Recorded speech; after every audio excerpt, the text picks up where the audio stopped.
Hello, my name is Gabriel Fleith, and I will be analyzing two different articles covering the emergence of artificial intelligence and dissecting them from the comically named CRAP test.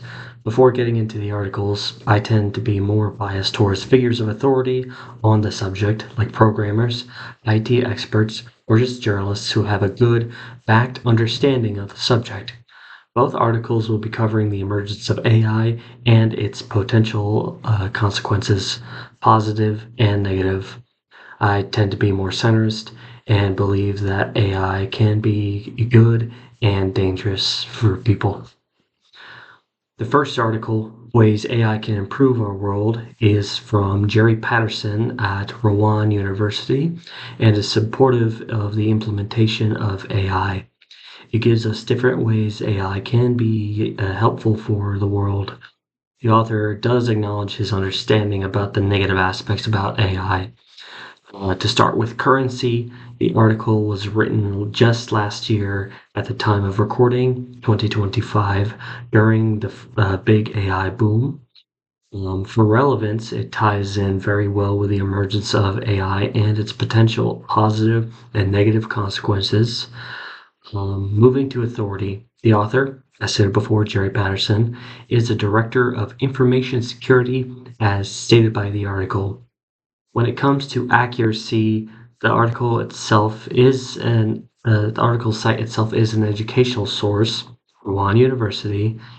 The article mainly is speculation about how AI could be used and points at different ways that different companies have been implementing AI on their platforms. The purpose of the article is fairly clear. All it is trying to do is to point out the potential good that AI can be used for and view it as a tool rather than a threatening concept. Moving on to the second article, the second article, Why is AI Bad? Artificial Intelligence Dark Side Explained, was written by the National Academy of Professional Studies. The article is the complete opposite in terms of opinion. It gives multiple different reasons and examples of the dangers of AI implementation. For currency, the article was published in 2023, also in the middle of the big AI boom, which keeps it from being chronologically updated. The article is relevant to the topic it's talking about, and it gives many examples of ways AI can cause harm to others directly. One issue that can be found with the article is that there is no clear indication of who the exact author is. Omitting details like this can be detrimental to credibility because there's no way to prove the authority or authenticity of the article simply because there's no way to be sure if the author actually is a professional at what they are talking about. This also puts the accuracy of the article in danger because, once again, we don't know if the author is a credible source of information because we don't know their name. And we have no idea if the article is giving the arguments accurately. However, the purpose of their message is still clear. They're simply bringing up the long list of potential dangers that the emergence of AI has brought. Um, Both of these articles seem to have similar bias against AI. But to get into the specifics, the first article by Patterson leans to a form of bias by commission. The reason for this was that he was actually challenged by his friends based on the quote, quote, since I have been known to have reservations about generative AI, my team has challenged me to write about the benefits of AI in our world. End quote. Patterson, paragraph 4, 2024. The second article by the National Academy of Professional Studies has a bias spin because it only lists ways that AI can cause harm without showing any potential silver lining for the good it could do. Moving on to the actual sites that publish both of these articles, they are fairly solid. The first article was published by, as stated before, Wuhan University, and the second article was as stated previously, written and published by the National Academy of Professional Studies.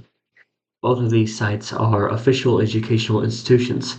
However, this may actually create its own bias. Just from the title of being educational sources, when it comes to individuals like me who see themselves as centrists, I try to mainly look for critical thinking oriented articles, and more often than not, they are difficult to find in this political sphere. Based on information from all sides media bias chart, their official chart, centrist views sources are the smallest category on the whole spectrum.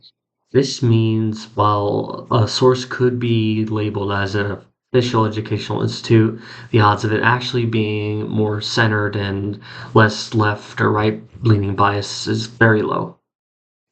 In conclusion, even though both the articles discussing this presentation have strong arguments, both of them have flaws that could make them shaky sources of information. Jerry Patterson's article supporting AI has an issue based on the fact that Patterson himself hasn't been negatively disposed to AI in the past. The article against AI by the NAPS omits important information about who wrote it, and therefore is impossible to determine if what is being said is authentic. For me personally, my stance on the topic has not been changed. I think that AI is simply a tool still, and alone cannot cause any harm to anyone. It's about how people use it that matters. Thank you for listening and have a good day, and make sure to check out the articles yourself. Goodbye.